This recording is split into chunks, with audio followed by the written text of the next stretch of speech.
Partnervեհին մի քանի եթերը մեկ ես քանի որ բոլոր եթերներից հետո հետևում եմ ձեր գրառումներին, նամանավանդ YouTube-յան իմ ալիքի գրառման հատվածում եւ հարցեր կան, մարդիկ հարցեր են առաջադրում եւ որպեսզի 60, 70, 80 գրառում, երբեմն 100 գրառում անցնում է YouTube-յան ալիքում գրառումների քանակը Դե բնական է պատասխանել բոլորին առանձին գրելով, դա ժամանակատար է եւ մի քանի եթերը մեկ ես կազմակերպում եմ նման եթեր, որով անդրադառնում եմ ձեր հարցերին։ Բայց եւ այնպես ձեր հարցերի մեջ նորից կան հարցեր, որոնցից ես հասկանում եմ, որ այդ մարդը առաջի անգամ է տվյալ պահին ուղղակի ունկնդրել իմ եթերը, չգիտեմ պատահաբար թե իրեն առաջարկել են, թե հետաքրքրվել է Որի համար շնորհակալ եմ, բայց ինչու եք այդքան խորացել Ռոբերտ Քոչարյանի վրա ժողովուրդ։ Հասկանում եք, մենք ավելի լուրջ խնդիրներ ունենք։ Եթե դուք փորձում եք Ռոբերտ Քոչարյանին Նիկոլից զատել, դուք դրանով աջակցում եք Նիկոլին։ Եթե Նիկոլին եք Ռոբերտ Քոչարյանից զատում, դուք դրանով աջակցում եք Ռոբերտին։ Նշանակում է, որ Պուտինի խաղը ստացվել է։ Նորից գրառում կար, որ Եղբայր, որպեսզի հստակեցնեմ ես ինքը իր համար, թե ես ինչ եմ մտածում, բայց Քոչարյանի կուսակցության մասին ինչ կասեք, այսպեսի գրառում են արել, ես ուզում եմ անդրադառնալ տվյալ գրառմանը եւ նաեւ նման էլի գրառումներ կային, որ Քոչարյան Ռոբերտը կուսակցություն չունի։ Ինքը մի երբ որ նախագահ էր, ասում էր իմ կուսակցությունը ժողովուրդն է, իհարկե դա այդպես չէ։ Իր ժողովուրդը, եթե իր կուսակցությունը լիներ, ինքը մարտի 1-ին չէր կրակի ժողովրդի վրա, հրաման չէր արձակի։ Կամ եթե իր ժողովուրդը իր կուսակցությունը լիներ, այսօր ինքը թույլ չէր տա, որ հայ առաքելական եկեղեցին հալածվեր, իր ռեսուրսները շատ մեծ են։ Բայց քանի որ հարց եք ուղղել, նշանակում է իմ նախորդ եթերները չեք լսել, ես բազմիցս եմ անդրադարձել Ռոբերտ Քոչարյանին։ Չեմ զլանա, որպեսզի տպավորություն չլինի, որ խուսափեցի կամ չմտածեք, որ ես հոգու խորքում հանգարց Քոչարյանին աջակցում եմ։ Ոչ, ես նորից կրկնեմ, որ ես այն մարդկանցից եմ, ով ընտրատեղամասում Քոչարյանի նախագահ ընտրվելու այդ process-ին եղել եմ հանձնաժողովի անդամ եւ իմ ջանքերով ինքը տվյալ տեղամասում պարտվել է որպեսզի հասկանաք թե ես ինչպեսի եւ այդ տպավորությունը այդ վերաբերմունքը Քոչարյանի հանդեպ չի փոխվել ինքը պետք է միշտ պարտված լինի բայց ասեմ եթե ուզում եք ես համեմատեմ Նիկոլի եւ Քոչարյանի մեջ համեմատություն դնեմ Նիկոլը ասենք անգամ 10 կամ 1000 Քոչարյանի արած մեզ ինչ վատություն արել է Քոչարյանը, դա բազմապատկեք 100-ով, 1000-ով Նիկոլը այդ ամենի շնորհել է մեր հանդեպ։ Բայց անդրադառնամ շատ չձգձգեմ, դուք անհամբեր սպասում եք։ Ես մի այլ տեսանկյունից ուզում եմ ներկայացնել Ռոբերտ Քոչարյանի դերը ոչ դրական իմաստով Հայաստանի եւ հայ հանրության շրջանում։ Ինչպես ասացի, Ռոբերտ Քոչարյանը կուսակցություն չունի, բայց Ռոբերտ Քոչարյանը իշխանության գալուց Հիշում ենք, որ Լևոն Տեր-Պետրոսյանը արգելափակել էր Դաշնակցությանը եւ ինքը իշխանության գալով Դաշնակցությանը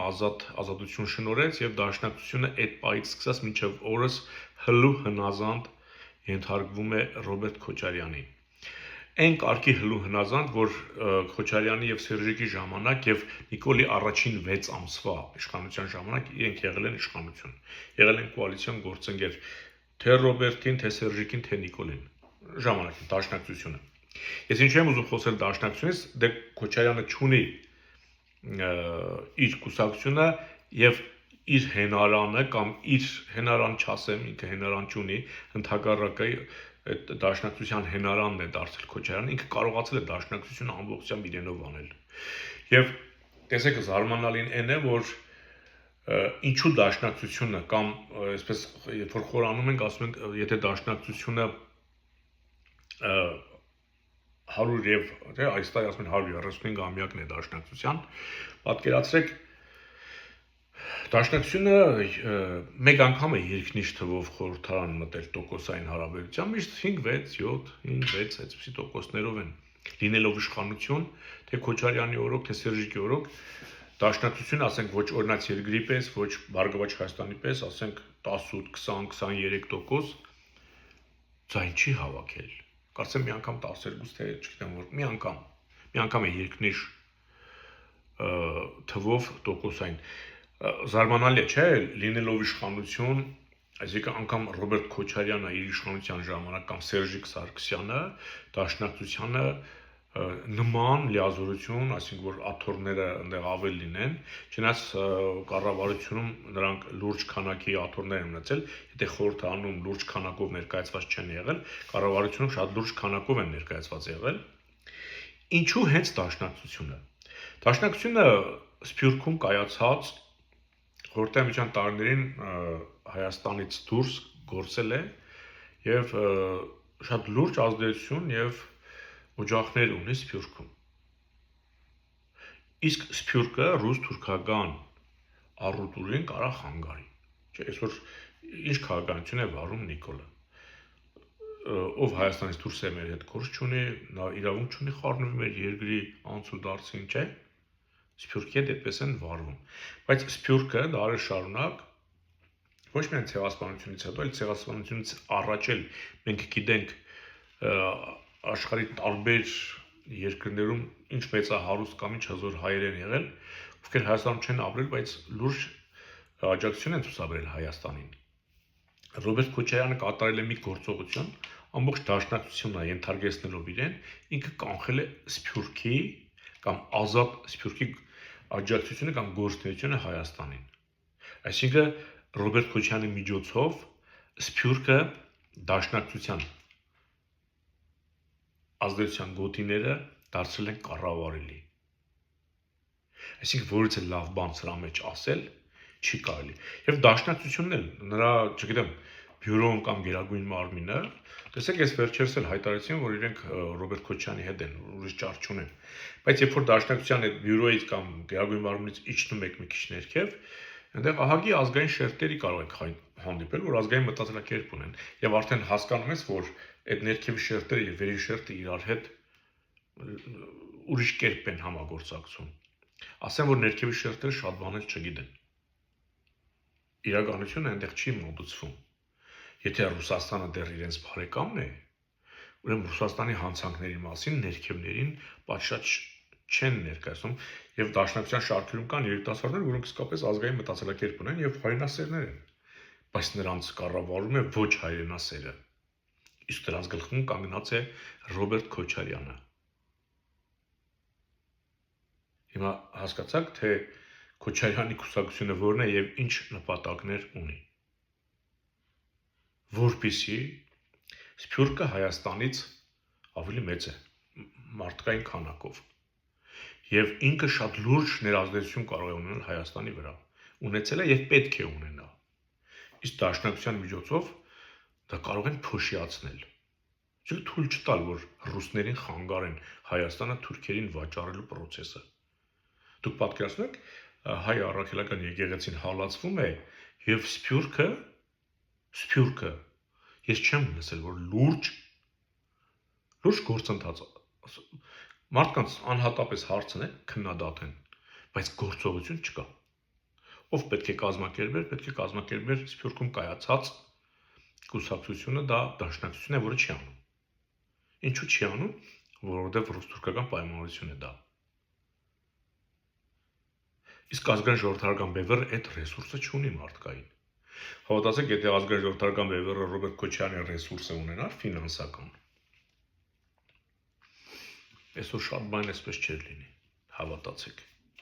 Եթե Սասնա ծռերը առանց փողի, առանց զենքի կարողացան ապստամբել, այդ ոստիկանական գունդը երբ որ մտան, այնպես չէ որ տղաներ բոլորը զինված էին կամ զենք էլ չեն ուծել նորմալ, այնտեղի զենքերն են վերցրել։ Դուք պատկերացնում եք Սասնա ծռերը առանց միջոցների ապստամբել են։ Քոչարյանն ինչեր կարող է անել։ Փաստ ինքնությունը խորտակում են։ Այսինքն առանց պատերազմի պետությունը քանդելու process են սկսել։ Առանց պատերազմի ոչնչացնում են։ Կարելի ասել դավանափոխ են անում։ Անունը դրել են խաղաղություն, նաև անունը դրել են ազատություն։ Բայց մենք պետք է ազատությունն ու բարոյականությունը չխառնենք իրար։ Եթե խղճի ազատություն է, մտքի ազատություն է, ուրիշ եթե բարոյականության անտեսում է այն ինչը որ այդ Փաշազադեն, այսինքն Նիկոլ Փաշինյանը, երկրի հակառակ կողմը գրքի հեղինակը, այն ինչ որ նա է անում, դա ոչ թե ազատություն ու խաղաղություն է, դա բարոյազրկում եւ ոչնչացում է։ Եվ դրա դեմը այսօր Քոչարյանները լուրջ չեն, հասկանաք, ոչ թե լուրջ չեն դիմադրում, այլ դաշտը այնպես են ապականել, որ հանգարց Նիկոյել կողքով եթե ուզենաս անցնես, իրենք կարող են խանգարել քեզ։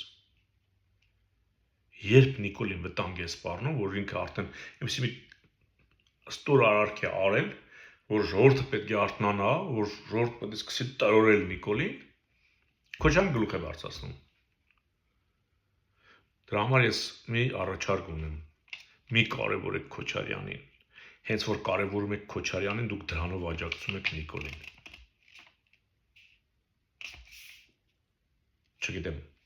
այս եթերս այնպես ստացվեց, որ նվիրվեց Քոչարյանին եւ առհասարակ բոլոր նախկիններին։ Սերժիկ կլինի, չգիտեմ, Ծառուկյան Գագիկ կլինի, Արթուր Բաղդասարյան կլինի, մարդիկ ովքեր ժամանակին սրանց հետ կոալիցիոն գործընկեր են եղել, Նիկոլ Փաշինյան կլինի։ Դուք տեսել եք Նիկոլ Փաշինյանի կուսակցության մեջ Բարգավաճ Հայաստանի Դաշնակցության Հանրապետական ինչպիսի կարկառուն դեմքեր կան այսօր այնտեղ։ Իրեն շարքերում այն ժամանակ իրանք այդպես բան չէին, պահել էին այնտեղ, որ հարկեղած դեպքում վերեն լցնեն, տեսեք, կառավարության անդամներ։ Այն օրը մեկը գրել էր Անդրանիկ Քոչարյանից ինչու չես խոսում։ Այդ պետաիրավականի թե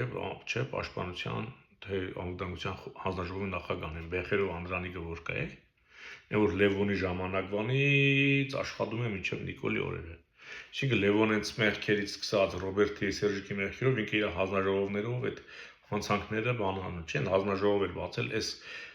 մարտի 1, հոկտեմբերի 27, քառօրյա պատերազմ, 44 օրյա պատերազմ, սենց հարթելով գնում է։ Բոլորի մեղքերը այդ Անդրանիկ Քոչարյանը լվալով տանում է։